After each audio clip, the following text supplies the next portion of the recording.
Le coup de tocsin. Et tout de suite, le coup de tocsin d'Éric Denessé, spécialiste du renseignement, d'intelligence économique et directeur du CF2R, le Centre français de recherche sur le renseignement. Bonjour Éric Denessé. Bonjour Clémence. Et merci beaucoup d'être avec nous ce matin. Vous revenez, c'est intéressant, on parlait de cette opération toile d'araignée il y a quelques instants. Et finalement, c'est comme une continuation et vous souhaitiez commencer par une semaine qui s'est révélée noire pour Volodymyr Zelensky. Donc vous allez complètement à contre-courant de ce qu'on peut entendre un peu partout dans les médias, c'est-à-dire opération coup de poing, Pearl Harbor contre la Russie. Et vous voyez plutôt une semaine noire pour Zelensky.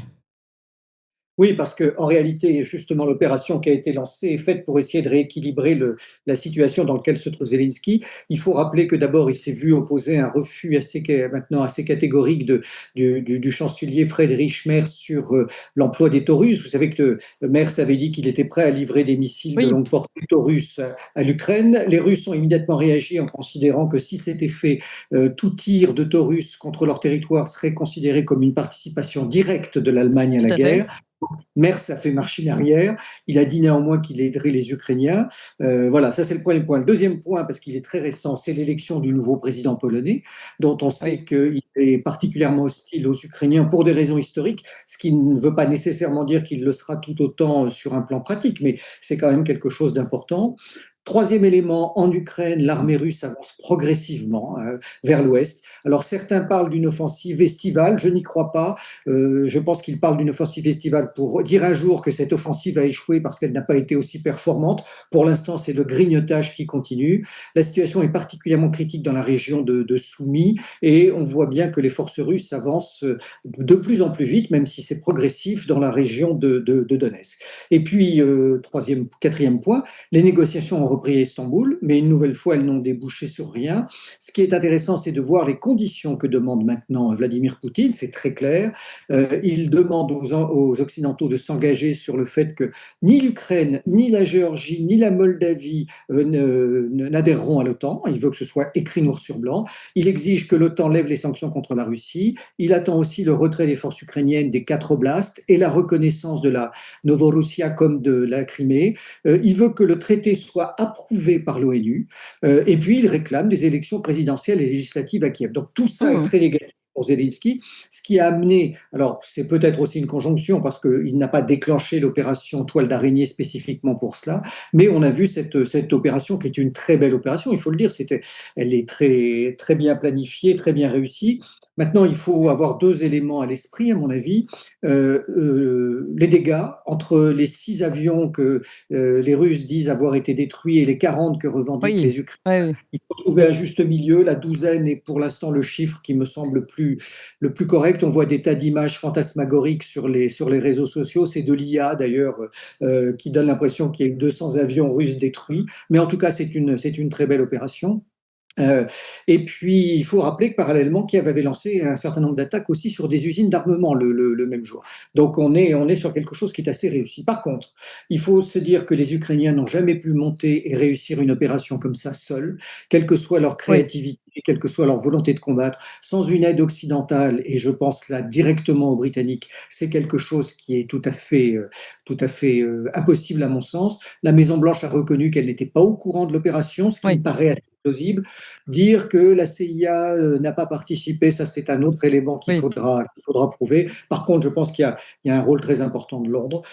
Enfin, dernier aspect, c'est un acte qui ne sert à rien sur le plan militaire. C'est un acte de communication et c'est un acte extrêmement dangereux parce qu'il vise des bombardiers nucléaires. Et moi, j'attends avec, avec vigilance la réaction des Russes parce que c'est quand même à la fois un vrai affront pour eux, non seulement sur le plan de l'offensive militaire, mais sur leur arsenal militaire. Et je me dis, qu'auraient fait les Américains à leur place si des bombardiers B-52 et B-1 avaient été touchés sur des bases américaines. Donc la grande inconnue, c'est comment Moscou va réagir à cette action.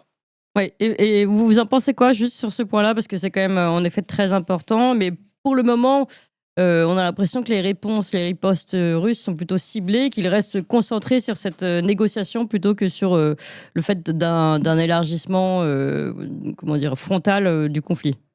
Les Russes sont très mesurés parce qu'un acte comme celui-ci présente toutes les caractéristiques de vouloir entraîner le conflit vers une escalade, entraîner une guerre entre l'OTAN et la Russie. On a vraiment affaire avec les Ukrainiens à un régime de quasi-fanatiques. Ils sont en train de saper la sécurité nucléaire mutuelle mondiale qui a été établie depuis de longues années.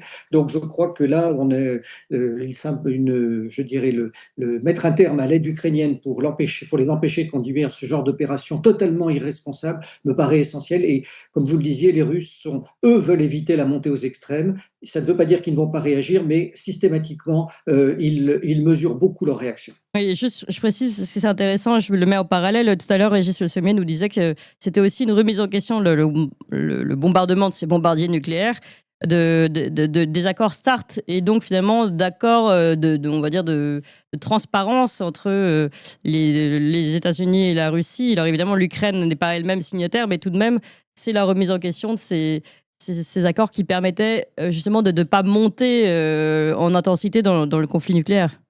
Oui, c'est ce qu'on appelle les accords de ciel ouvert qui permet, avec un préavis, hein, les deux camps préviennent l'autre qu'ils vont faire une vérification. À ce moment-là, on sort un certain nombre de bombardiers sur le tarmac qui ne sont plus dans les abris antiaériens et soit les satellites, soit les avions de reconnaissance peuvent survoler et observer les choses. Donc, à partir du moment, alors je ne sais pas, je dois avouer, je n'ai pas vérifié s'il y avait eu un contrôle ciel ouvert en cours au moment de l'action, mais en tout cas, ça va remettre en cause effectivement ces mesures de prudence et de transparence qui Oui. étaient établies entre les puissances nucléaires. D'accord, mais c'est très intéressant à souligner. Alors, on change de zone et on se penche maintenant plus sur la question israélienne et Gaza, évidemment.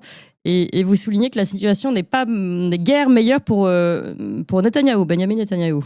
Que pour Zelensky, parce qu'on a vu que Donald Trump avait averti la semaine dernière le Premier ministre israélien de ne prendre aucune mesure susceptible de compromettre les négociations entre les États-Unis et l'Iran sur le nouvel accord nucléaire.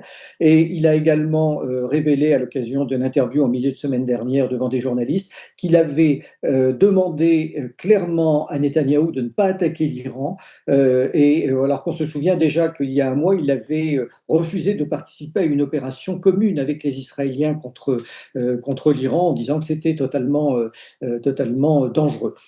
Ensuite, Netanyahou a déclaré mercredi au Parlement israélien que le chef du Hamas à Gaza avait été éliminé. Il s'agit de Mohamed Sinwar, le frère du cerveau des attentats du 7 octobre. Il est mort lors d'une frappe sur un hôpital. Voilà, donc ça, ce sont a priori les petits succès israéliens. On voit aussi le ministre de la Défense israélien, lui, commencer à clamer qu'ils allaient construire un État juif israélien en Cisjordanie. Donc là, on est au-delà de Gaza sur la volonté de recoloniser. Ouais.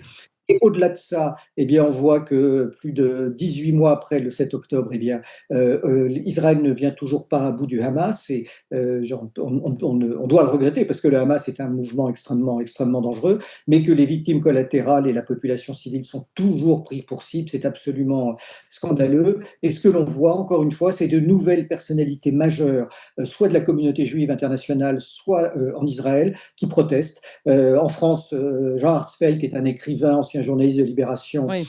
lui considère qu'effectivement Israël est en train de perdre son âme, hein, et qu'il craint les prémices d'un génocide. C'est même pour lui un renoncement aux valeurs juives.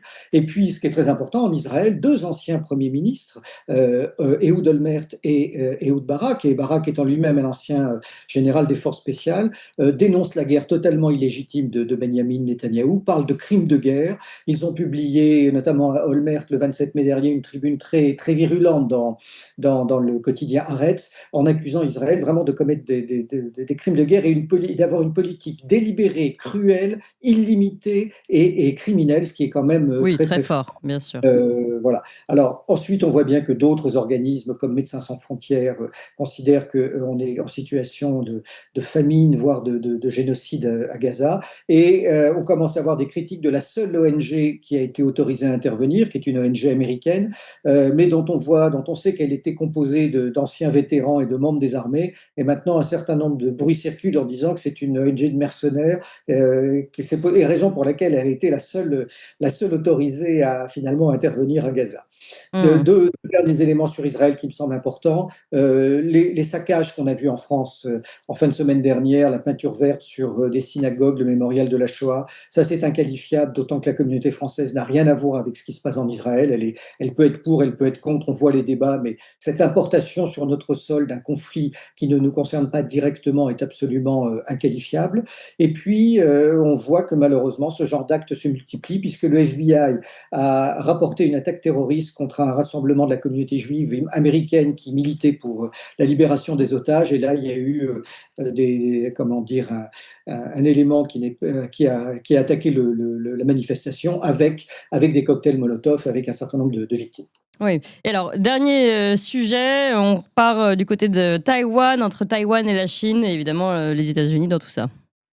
Oui, parce qu'il y a quelque chose de très intéressant qui est en train de se produire en Chine, autour de la Chine, c'est que à l'occasion du sommet de Shangri-La qui a lieu à Singapour, qui est l'équivalent du sommet de Munich pour la sécurité en Extrême-Orient, eh bien Peter Hegseth, le ministre de la Défense américain, a déclaré qu'une attaque imminente de la Chine pourrait avoir lieu sur Taïwan. Alors, Ah oui. ça paraît hors de contexte, mais ça nous fait penser également à ce qui s'est passé fin 2021 et début 2022, quand les Américains criaient au loup en disant les Russes vont attaquer l'Ukraine. Donc on est amené à se demander s'il n'y a pas là quelque chose de similaire.